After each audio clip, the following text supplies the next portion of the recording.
This is BBC News. The headlines. A United Nations-backed report confirms that there is now famine in Gaza City. Israel says it is based on Hamas propaganda. FBI agents have searched the home of Donald Trump's former national security advisor, John Bolton, who served in the president's first administration before becoming one of his most outspoken critics. And a crowd of more than 40,000 fans expected tonight when the Women's Rugby Union World Cup kicks off. The hosts, England, face the United States in Sunderland. Welcome back. It was a case that gripped America when it first unfolded more than 3 decades ago, and it has gained renewed attention when it featured in a Netflix documentary. Now, Eric Menendez, one of the 2 brothers jailed for the murder of their parents in 1989, has been denied his request for release from prison. After an almost 10-hour sitting, the California Parole Board denied him parole for 3 years, after which he will be eligible to apply once again. His brother Lyle, though, will learn his fate. That hearing is about to get underway. The brothers have served 35 years of a life sentence for the 1989 shotgun murders of their parents, Jose and Kitty Menendez, in their Beverly Hills home in California, a notorious case that still divides Americans. With me is our World News correspondent, Joe Inwood. So it's just getting underway, this. If it comes down to rehabilitation and behaviour on the inside, then one would presume that the parole hearings are separate and one not influenced by the other. Yeah, and the behaviour on the inside, we understand, was a really key factor in the parole hearing of Eric Menendez. There's been a sense amongst his supporters on the outside, and as you mentioned, following that Netflix documentary and with his family as well, those supporters are numerous now, that he's been a model prisoner helping others rehabilitate. But actually there were a number of incidents brought up in the parole board hearing. So a couple of fights he got into, and also the use of illegal mobile phones, which is something that the Los Angeles Times crime reporter who was following it said the parole board took very, very seriously. There's also, according to the reports, an incident where he helped some group inside a gang with their tax affairs in an illegal way, in order, I think, to curry favour, to protect himself inside, and that was also an issue raised. So I think the general behaviour of the brothers since their crimes was taken into account, and it wasn't perfect by all accounts. No, but then I guess if you're inside a maximum security institution for 35 years, there will be discretions. How much of this is based on the facts? How much of it is political? Well, that is a very important question. Obviously, this recommendation would eventually go to Governor Gavin Newsom, who is said to be considering a presidential run at some point, and there are questions over how he would react to having to intervene in such a divisive case. But I think from the parole board's perspective, they're going to be looking at this on the facts. And this was, from their point of view, I think the facts were that he had committed violations. As you say, other people might look at that behaviour 30 years inside and think, well, you've done something to try and curry favour with a gang, with a group inside. That's a matter of your own survival. But it seems that the parole board didn't take that view, didn't take the view that many of his supporters would have done, and took that into their consideration to deny him parole. So Eric can't now apply for another 3 years. Lyle, his parole hearing starts about now. Scheduled to, yes. Do we know about how they've been held? I mean, are they held together in the same institution? Do they have contact? They are currently held in the same institution. I must say, I don't know about the extent to which they're able to interact with each other inside, but they're both being held in the same prison at this point. And that's where they both have the same hearings. And we should just step back one to the change in their sentence, because when they were originally sentenced for the murder of their parents, they were told they would never get out, that they would be jailed for life. Yeah, now there was a change in the law. I mean, obviously this sort of coincided with this big publicity campaign, with all of the renewed attention of them based upon, as you say, the Netflix documentary and a sort of an online kind of campaign. Kim Kardashian was involved, and of course their family, their sister, who has terminal cancer and says she wants to see them before she dies. But actually the thing that has allowed this whole process to take place is the fact that there was a change in the legislation, which meant that anyone who is I believe the technical details were that anyone who was under 25 at the time a crime was committed, then had the eligibility for parole, and that is actually the thing which has changed their situation and allowed them to have this possibility, although possibility denied. Yeah, we'll keep across that. Obviously, there's so much background to this case that we can't do justice to in 5 minutes, but there's plenty of reporting on the BBC website you can have a look at, and of course, the many documentaries, as Joe says, which have been done since. Joe, thank you very much for that. Joe Inwood there. Well, for months, President Trump has been pressing for lower interest rates. Today, the head of the central bank, the US Federal Reserve Chair Jerome Powell, gave a keenly watched speech at the bank's annual summit in Jackson Hole, Wyoming, and he indicated that rates could soon be cut. Here's what he said. Putting the pieces together, what are the implications for monetary policy? In the near term, risks to inflation are tilted to the upside and risks to employment to the downside, a challenging situation. When our goals are in tension like this, our framework calls for us to balance both sides of our dual mandate. Our policy rate is now 100 basis points closer to neutral than it was a year ago, and the stability of the unemployment rate and other labor market measures allows us to proceed carefully as we consider changes to our policy stance. Nonetheless, with policy in restrictive territory, the baseline outlook and the shifting balance of risks may warrant adjusting our policy stance. Well, that is interesting. A man there under significant pressure from the president. Let's bring in from New York, the BBC's Erin Delmore. Interesting because there's been some fairly mixed signals, Erin, from the labour market and inflation, and yet he is setting the direction of travel to lower interest rates. Exactly. And it's not too much of a shock.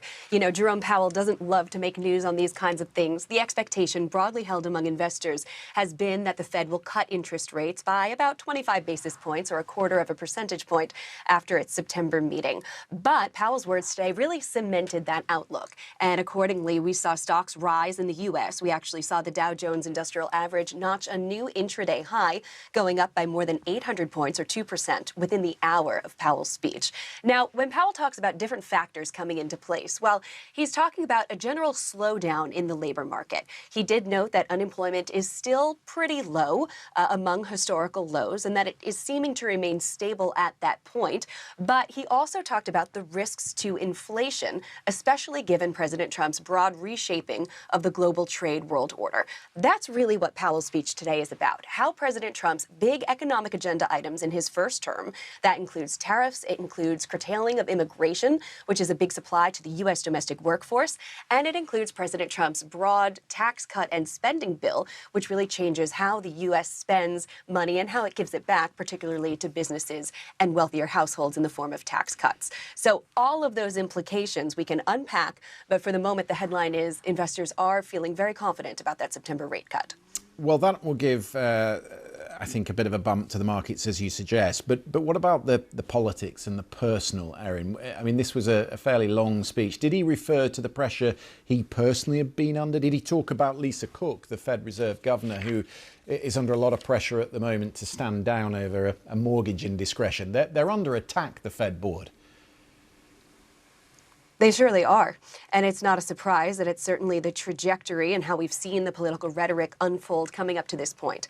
Powell did not mention those things. That's very characteristic for him. Christian, he's a man who wears a purple tie always when he gives speeches, and that's because he doesn't want to appear partisan, red in the U.S. for the Republicans, blue in the U.S. for Democrats. If we're talking about someone who is straight and narrow and careful with their words, that's Jerome Powell. So no, he didn't wade into the political fray. But what's going on in the backdrop here is that President Trump has been very clear. He wants to see the Fed cut interest rates. That's because a cut to interest rates makes it cheaper to borrow money. True for both American consumers and true for American businesses. And generally, when it's easier to borrow money or get capital, we see more spending. And that's the kind of thing that powers the U.S. economy, the kind of thing presidents really like to see for a good economic outlook and, you know, more voting power and a little more favorability among their constituents. Now, that said, Powell has said he's impervious to pressure from President Trump. He is what he calls data dependent, looking just at the numbers here. And what the numbers show him is that the labor market could potentially use a little bit of a boost, which could be given by cutting interest rates, and that inflation needs needs to be brought down closer to the Fed's 2% target. Again, something that the Fed can control through monetary policy. So what he said, for me, the headline is that President Trump's tariffs are, yes, expected to raise prices on goods here in the United States. It's because tariffs are a tax on imports, and that tax, that cost, needs to be paid by someone. But he said that he does expect it to be a one-time increase, although it could be slow. One time, he said, is not all at once.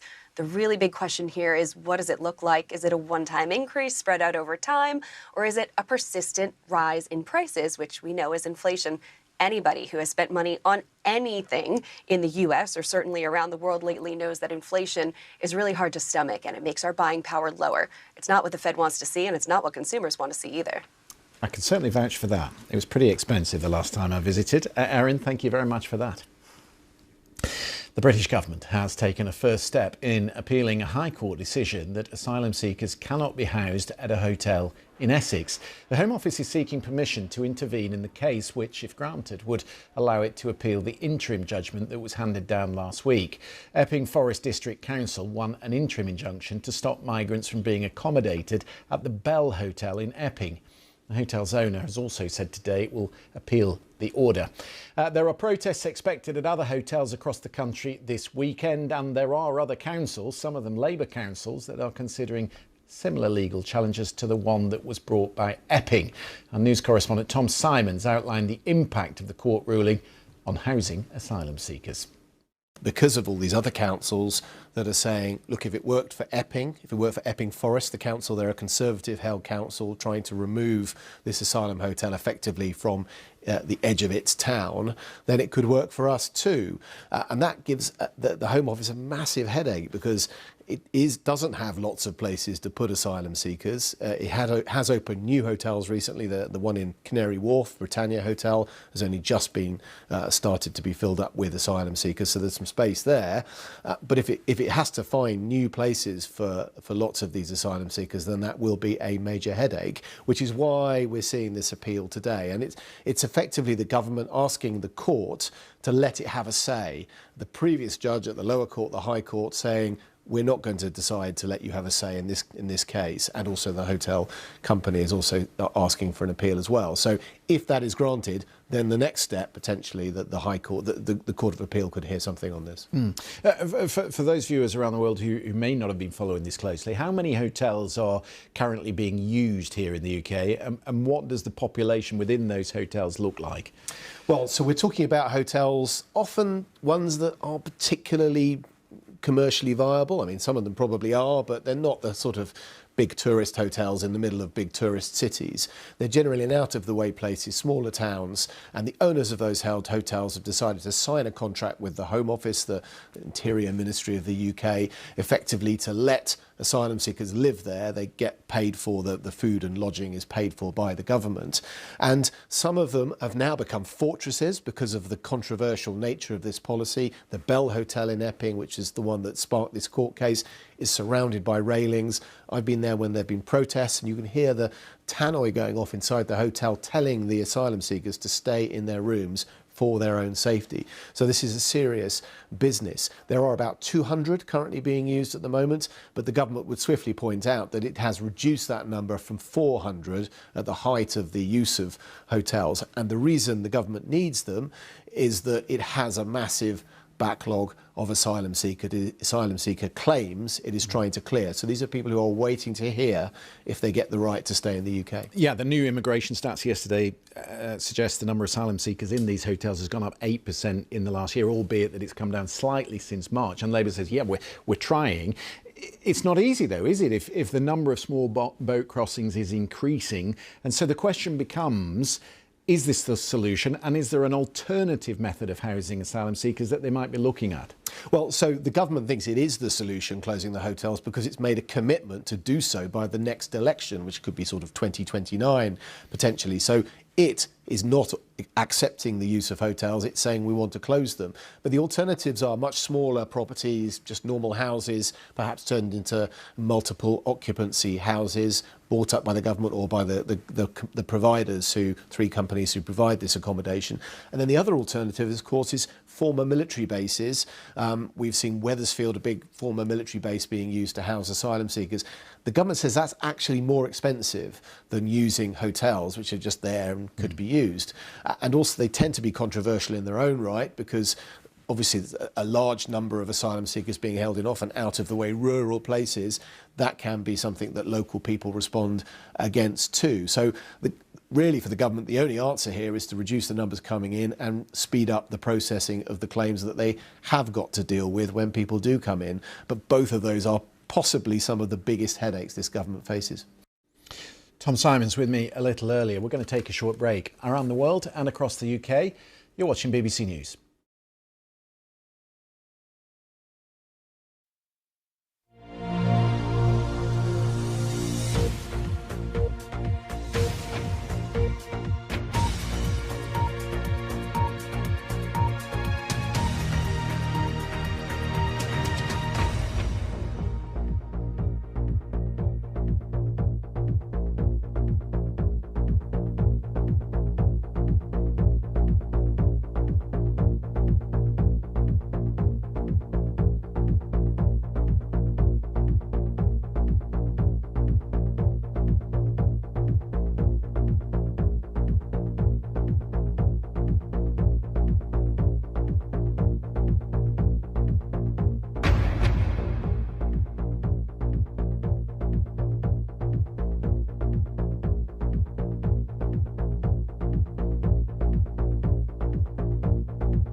Welcome back. American teenagers are turning to African designers to create their prom dresses.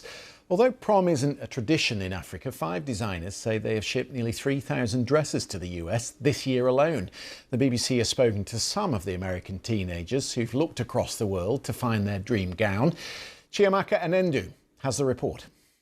African queens and princesses. That is how some American teenagers feel on prom night, wearing dream dresses stitched thousands of miles away by tailors in Africa. Yeah, can you do this? Yeah. I've had a dream for prom since forever. I feel like that's every girl's dream, is to look their best in prom. For Brianna, finding the perfect look for prom night meant taking her search across continents, at least digitally. Like many other American teenagers, she found her dream prom dress in Africa. All the dresses that I liked and I wanted, pictures on Pinterest, Instagram, and TikTok, always from Nigerian designers. The beading, the style of the dress, the way it fits the silhouette of a woman's body that's just like mine. There were no physical stores, just WhatsApp calls, measuring tapes, and mothers guiding their daughters through the process, 1 inch of tape at a time. My mom had to help me do my own measurements through the WhatsApp video call, and they made sure that everything was perfect. Like, we had to be all up in the camera. The wonderful staff worker from Nigeria, she had to make sure that we were holding it right, that the right measurements were taken so that my dress wouldn't be the wrong size. It took them maybe 5 months to have everything ready, because also they had other clients as well, and so they kind of go with whoever prom comes up first, to be fair to everyone, so that's why it took long. But the dress with everything was perfect. Everyone was so amazed. They said it was very different, the fabric, how long it was, because my veil was very long. Like everyone said, I looked like a princess. I felt very elegant and very beautiful that night, and I felt proud to wear that dress. My biggest concern was, will the dress arrive on time? I've never seen anything like it before. From the head all the way carrying to the floor. I truly knew it was not done in America. The reason why I think they are patronizing us is because Nigerian designers are very creative. There is no limitation to the styles that we make. So the whole entire process took about 2 to 3 months before my dress actually came to me. But as soon as I put it on, it fit perfectly. I was like, okay, my dreams have come true. Brianna didn't just wear a dress, she wore a moment. Her TikTok post reaching 1 million views. First day, it got like 5,000 views, and I'm like, okay, this is cool. Few days, it hit 10,000, 20,000, 100,000, 500,000, then it got 1 million views, and I got another video with 1 million views, and another video, and another video. Just so much love. I wanted to be a social media personality for quite a while, and I feel like because of my prom look, because of my dress, I got to jumpstart my social media career. This last prom season, we made over 1,000 dresses. We made close to 1.5. 98% of them were shipped to the US. Every single year, the demand gets higher. Getting paid from overseas right now is still a big challenge. If we send a payment link, when it's time for them to pay, there's always a lot of error messages. What I did was that I tend to create a lot of options. These dresses from designers in Africa carry more than beads and sequins. They represent culture, creativity, and fashion dreams stitched across continents. Chiamaka Enendu, BBC News, Lagos. British scientists have discovered a new species of dinosaur. It's a large plant eater, which they believe had this eye-catching sail-like structure along its back and its tail. Fossils of the animal, related to the better-known iguanodon, were found on the Isle of Wight off England's south coast. Researchers say it probably was used, that large spine-like sail, to impress its mates, much like a peacock does today, or to intimidate its rivals. There are many reptile-like species around today which do similar things. So there we are. Our knowledge of the dinosaurs that roam the Isle of Wight being expanded. We are going to take a short break. Headlines are coming up. Don't go away.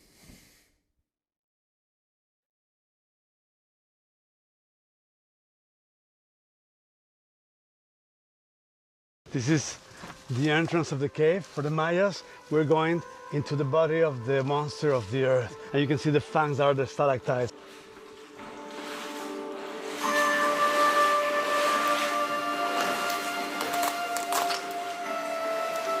And this water, so clear.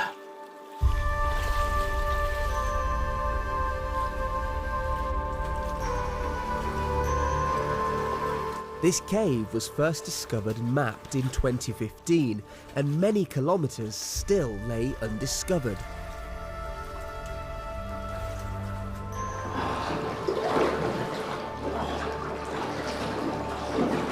This is simply breathtaking. Some of the clearest blue water, and these stalagmites on top of me. Unreal. Amazing, isn't it? Putting it lightly, mate. Oh. It's an hour through darkness and crystal clear water, travelling just 300 metres till we finally arrive at our destination. You see this? Yeah. What is that? Those are the columns or pillars from the Tren Maya here in the caves. That is from the Tren Maya? Yes. They put 15,000 of these. They are huge. They are made of concrete and steel, but they are corroding. Ah, yeah, I see. Polluting the water that reached the reef. Let me see. Oh, come closer. Ah, it's all over my hands, and this water that was really clear isn't. Yes. What kind of impact do these columns have on the water here and all of these structures? It's really bad. When they broke the ceiling, they changed the environment of the cave. They make it drier. But the big problem of this is that this water is going to reach the coral reef. All of this water goes to the Caribbean Sea and will affect the turtles, the coral reef, the fishes, and in the end, to the environment and to us. They thought that this was going to help the southeast of Mexico for the development, but if we don't take care of the environment, in the end, we will lose everything. We will lose the environment, the health of the people, the health of the economy, and we lose everything. So we need to be very careful when we do anything in places like this that are so fragile. What are your thoughts then about the Tren Maya? It sounded like a good idea in the beginning. Now we need to learn the lesson and try to preserve everything that we have left, the caves, the jungle, as healthy as we can for the future generations. I'm really shocked to see this. I mean, that's going into people's drinking water. It actually makes me quite sad. And I can totally understand why the likes of Roberto and others are getting angry about this when you see the damage that is being caused.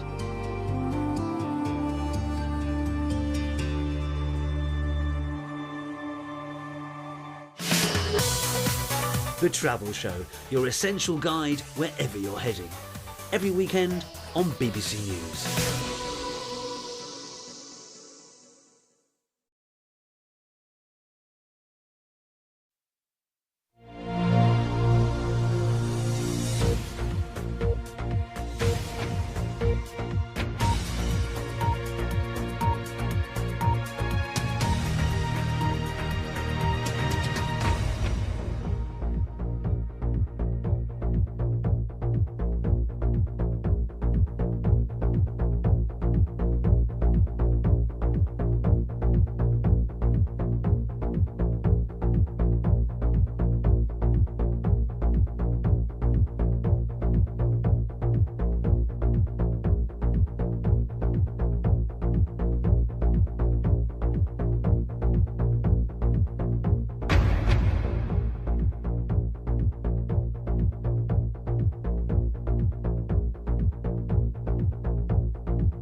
The girl who walked into the BBC in 1999 as a trainee would not have believed the experiences that I have had.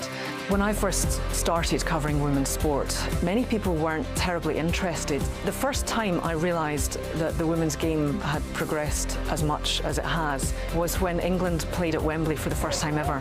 Wembley Way is packed with supporters. We just walked down there to get to the stadium. To turn around and look around that stadium, packed out, You do try to be impartial as a journalist, but I'm not ashamed to say I shed a tear on that day. They had achieved something every little girl now dreams of. Representation is incredibly important because you've got to see it to be it. I've been incredibly privileged to have had a front seat to watch women's sport grow into this incredible force. And now we've got the next generation waiting in the wings to hopefully take it further.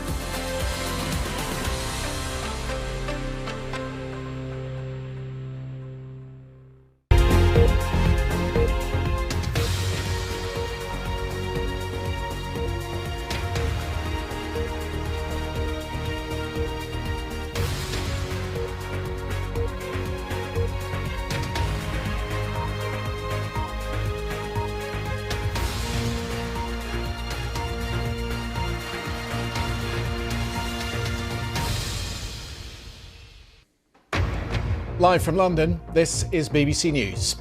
Famine confirmed in Gaza City for the first time by a UN-backed body monitoring global hunger. It is a famine openly promoted by some Israeli leaders as a weapon of war. The FBI raids the home and office of Donald Trump's former national security advisor, John Bolton, now one of the president's fiercest critics. I don't know about it. I saw it on television this morning. I'm not a fan of John Bolton.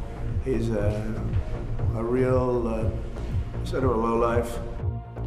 Russia's foreign minister says there is no current plan for Vladimir Putin to meet Ukraine's President Zelensky. Putin is ready to meet with Zelensky. When the agenda would be ready, this agenda is not ready at all. Here, the government is seeking leave to appeal a High Court ruling banning asylum seekers from a hotel in Essex. And the Women's Rugby World Cup begins tonight with hosts England taking on the USA.